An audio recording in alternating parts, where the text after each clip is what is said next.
ஓம் ஸ்ரீ குருப்யோ நம. வக்ரதுண்ட மகாக்காய சூரியகோடி சமப்பிரப நிர்விக்னம் குருமே தேவ சர்வகாரியேஷு சர்வதா.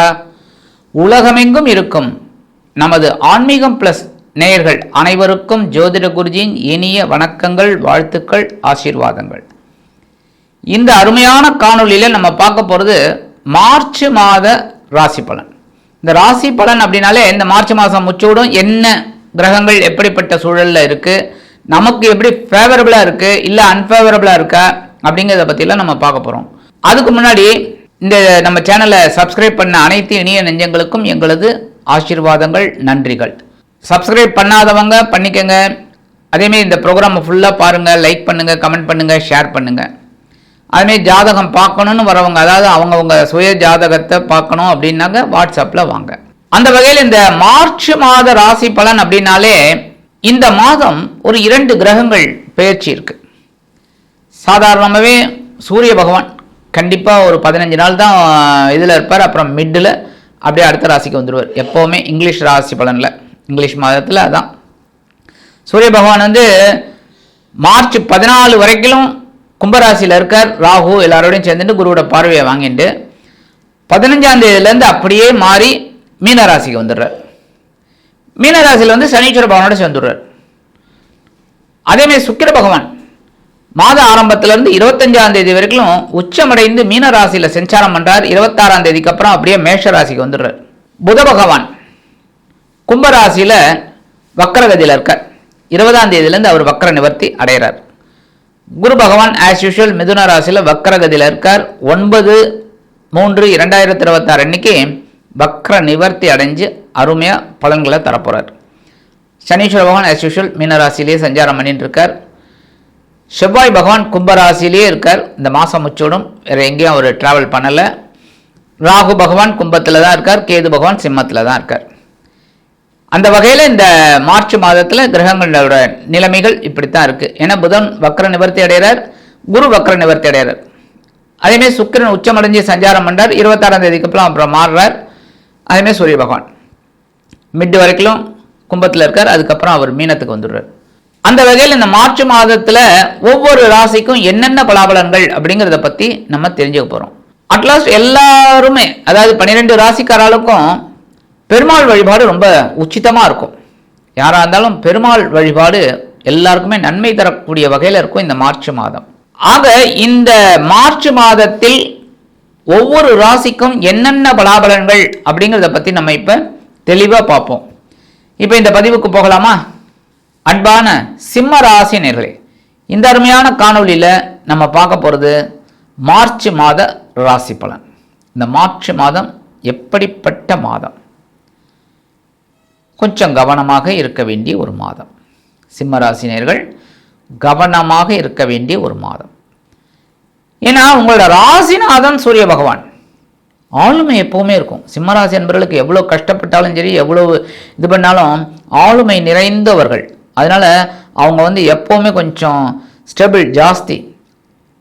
அதே சமயம் இந்த ராசிநாதன் சூரிய பகவான், அதே சமயம் உங்கள் தனவாக்கு குடும்பஸ்தானாதிபதியும் லாபாதிபதியுமான புத பகவான் வக்கரகதியில், உங்களது சுகாதிபதி பாக்யாதிபதி செவ்வாய் பகவான், ராகு பகவான் 4 பேரும் கலத்திர ஸ்தானத்தில் இருக்காங்க. 7ஆம் இடம். 7ஆம் இடம் அப்படின்னு சொல்லும் போதே நண்பர்கள் பாவம், கலத்திர பாவம் எல்லாமே வந்துடும், கூட்டாளிகள் எல்லாம். அப்போ இந்த 7ஆம் இடத்துல இருக்கிறதுனால நண்பர்கள் மூலமாக கொஞ்சம் குழப்பம் இருக்கும். தொழில் வியாபாரத்தில் கூட்டாளிகள் மூலமாக குழப்பம் இருக்கும். முக்கியமாக கணவன் மனைவி உறவு குழப்பமாக இருக்கும். அதே சமயம் பொருளாதார முன்னேற்றம் அப்படியே கொஞ்சம் டைட்டாக இருக்கும். பொருளாதாரம் டைட்டாக இருக்கும். அதுமாதிரி வீடு மனை எதனா வாங்கணும்னு நினச்சா கூட வாங்க முடியாத ஒரு சிக்கல்கள், சூழல்கள் உங்களுக்கு இருக்கலாம். அதுமாதிரி தந்தையாரின் மூலமாக சில குழப்பங்கள் இருக்கும். தொழில் வியாபாரத்தில் இருக்கிறவங்க ரொம்ப டென்ஷன் அதிகமாகவே இருக்கும். பரபரப்பாக இருந்தாலும் அதுக்கு உண்டான உயர்வு வரலையேங்கிற ஒரு டென்ஷனில் நீங்கள் இருப்பீங்க. ஆனால் ஒரே பெரிய ஆறுதல் என்ன தெரியுமா? குருவோட பார்வை அங்கே விழுறதுனால நிதானமாக சமாளிப்பீங்க. சிரிச்சே சமாளிச்சிடுவீங்க. அப்படியே ஒரு ஆள் உங்ககிட்ட வம்புக்கு வந்தால் கூட அதை ஹேண்டில் பண்ணுறது அப்படியே அற்புதமாக இருக்கும். சிரிச்சே பேசி சமாளிச்சிடுவீங்க. அதே சமயம் உங்களோட ராசிநாதன் பார்த்தீங்கன்னா 15ஆம் தேதி மார்ச் 15ஆம் தேதியிலேருந்து அவர் அப்படியே ராசி மாறி உங்களோட அஷ்டம ராசிக்கு வர்றார். 8ஆம் இடம். அந்த 8ஆம் இடத்தில் 3-10 அதிபதி சுக்கிர பகவான் உச்சமாக இருக்கார். அது பெரிய ஆறுதல். உங்களுக்கு பொருளாதாரம் முன்னேற்றம் அடையும், சந்தோஷம் இருக்கும். எவ்வளவு பிரச்சனைகள் இருந்தாலும் தூக்கி ஓரம் வச்சுட்டு சந்தோஷமாக எடுத்துப்பீங்க. ஏன் அப்படின்னா உங்களோட முயற்சிகள் சாதகமாகும், ஜீவனம் விருத்தி அடையும். உத்தியோகம், தொழில், வியாபாரம் அதிலெல்லாம் நீங்கள் எதிர்பார்த்த அந்த சலுகைகள், உயர்வுகள் எல்லாமே கிடைக்கும். ஏன்னா அஷ்டமராசியில் மறைந்துட்டார் சுக்கிரன். சுக்கிரன் மறைந்து சில எதிர்பாராத ஒரு நன்மைகளை கண்டிப்பாக கொடுப்பார். 8ஆம் இடத்துல சுக்கிரன் மறைஞ்சாலே ரொம்ப விசேஷம். ஆனால் என்ன, அஷ்டமத்து சனி ஓடின்னு இருக்கு. அஷ்டம சனி அவரோட வேலையை அவர் காமிப்பார். ஏன்னா எந்தெந்த கிரகங்கள் எங்கெங்க சில இடத்துல சேர்ந்தாலும் அவங்கவுங்க வேலைகளை கரெக்டாக பண்ணுவாங்க. அப்போ அஷ்டமத்து சனி பேசுகிற வார்த்தைகளில் தான் பிரச்சனையை கொடுப்பார் எப்போவுமே. அதுலேருந்து லைட்டாக அப்படியே ஸ்டெப் பை ஸ்டெப் அவங்கள அப்படியே எப்படி கவுக்கலாங்கிறத பார்ப்பார். எப்படி இவனை சிக்க வைக்கிறது, இவன் எவ்வளோ நல்லவனாக இருந்தாலும் இவனை சிக்க வைக்கணுமேங்கிற மாதிரிலாம் ஒரு டென்ஷனை லைட்டாக கொடுப்பார். எப்படின்னா பேசுகிற வார்த்தைகளில் அப்படியே அடுத்தவங்களை ஹர்ட் பண்ணுற மாதிரி நீங்கள் பேசுவீங்க. அதனாலே ஒரு பிரச்சனை உருவாகும். அந்த பிரச்சனையை சமாளிக்கிறது தான் உங்களுக்கு பெரிய பிரச்சனை. அதனால தான் பேசுகிற வார்த்தைகளில் கவனமாக இருங்க. ஏன்னா சுக்கிர பகவான் நல்லதாக இருந்தாலும் சனி பகவான் அங்கே இருக்கார், சூரியனும் அங்கே வந்துடுறார். 2 பேருக்குமே ஆகாது.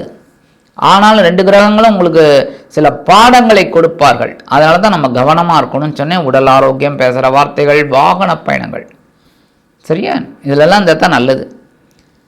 அதே சமயம் ஒரு பெரிய ஆறுதல் என்ன தெரியுமா, இந்த தனவாக்கு குடும்பஸ்தானாதிபதியும் லாபாதிபதியுமான புத பகவான் 20 மார்ச்சிலிருந்து வக்ர நிவர்த்தி அடைகிறது நல்லது. ஏன்னா பலம் கிடைச்சிடுறது. 7ஆம் பாவம் புதன் இருந்தால் கூட ஒரு அறிவின் மூலமாக சில சமாளிப்பு, ஒரு கலத்திர பாவம் நல்லபடியாக இருக்கிறதுனால ஒரு சில நன்மைகள் இந்த மாதிரிலாம் கிடைக்கிறதுக்கு வாய்ப்பு இருக்குது. அதுமாரி தனவரவுங்கும்போது ஓரளவுக்கு கிடைக்கும். உங்களுக்கு உத்தியோகத்துலேயும் சரி, தொழில் வியாபாரத்துலேயும் ஒரு நல்ல முன்னேற்றம் கண்டிப்பாக வந்து சேரக்கூடிய ஒரு வாய்ப்பு. அதே சமயம் பார்த்தீங்கன்னா உங்களுக்கு பெரிய நல்ல ஒரு செய்தி என்ன தெரியுமா, உங்களோட பஞ்சமாதிபதியும் அஷ்டமாதிபதியுமான குரு பகவான் லாபஸ்தானத்தில் வக்கரகதியில் இருக்கார் 9ஆம் தேதி வரைக்கும். அந்த 9ஆம் தேதிக்கு மேலே அவர் வக்கர நிவர்த்தி அடைகிறார். முழு சுப பலத்தோடு உங்களுக்கு வரார். அற்புதமான ஒரு காலகட்டம்.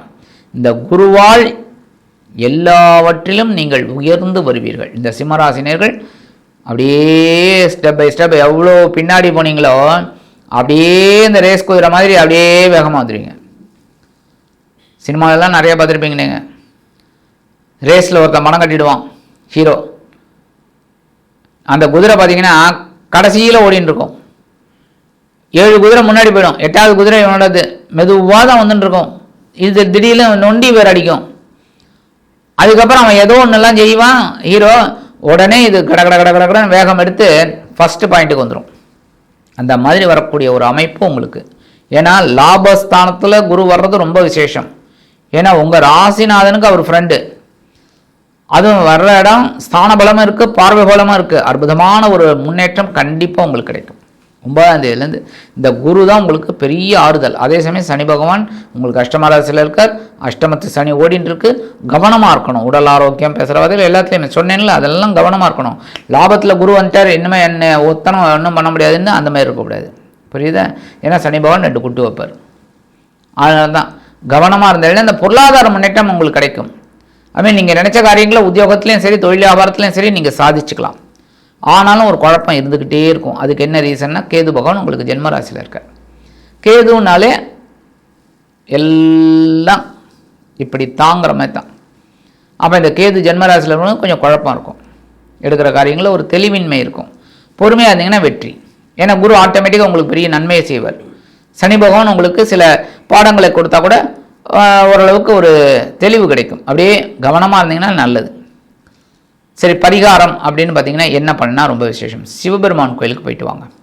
சிவன் கோயில் எந்த டைமாக இருந்தாலும் சரி, எந்த கிழமையாக இருந்தாலும் சரி, முடிஞ்ச போதெல்லாம் போயிடுங்க, தப்பே கிடையாது. சிவன் கோயிலுக்கு போயிட்டு ஒரு 10 நிமிஷம் அங்கே உட்காந்துட்டு ஓம் நம சிவாய ஒரு 108 தடவை சொல்லுங்கள். கண்மூடி தியானம் பண்ணுங்க. உங்கள் மனநிலை தெளிவாக இருக்கும். நீங்கள் எடுக்கிற காரியங்கள் சூப்பராக இருக்கும். ஏன்னா எப்போவுமே உடல் ஆரோக்கியம் நல்லபடியாக ஆயிடுத்து அப்படின்னாலே நம்ம மன ஆரோக்கியம் பெரிய ப்ளஸ். அடுத்தபடியாக புற்றுக்கோயில் கண்டிப்பாக செவ்வாய்க்கிழமை, வெள்ளிக்கிழமை, ஞாயிற்றுக்கிழமை. நான் தான் சொல்லுவேன் எப்போவுமே இந்த 3 நாளில் ஒரு நாள் வச்சுக்கோங்க, கரெக்டாக அதை ஃபாலோ பண்ணுங்க. போயே ஆகணும், போய் தரிசனம் பண்ணணும் அப்படின்னு நினைங்க, கண்டிப்பாக உங்களுக்கு வெற்றி கிடைக்கும். ஆக இந்த 3 நாளில் ஏதாவது ஒரு நாள் கண்டிப்பாக புற்றுக்கோயில் போயிட்டு அம்பாள் வழிபாடும் நாகர் வழிபாடும் பண்ணிட்டு வாங்கோ. உங்கள் வீட்டில் சுபகாரி நிகழ்ச்சிகள் தடை இருக்கா, தடை கூட பெற்றோம். ஆட்டோமேட்டிக்காக சுபகாரி நிகழ்ச்சிகள் நடக்க ஆரம்பிச்சிடும். திருமணமாகாத குழந்தைகளுக்கு திருமண யோக்கியம் உண்டாயிடும். நிறைய விஷயங்கள் நல்லபடியாக நடக்கும்.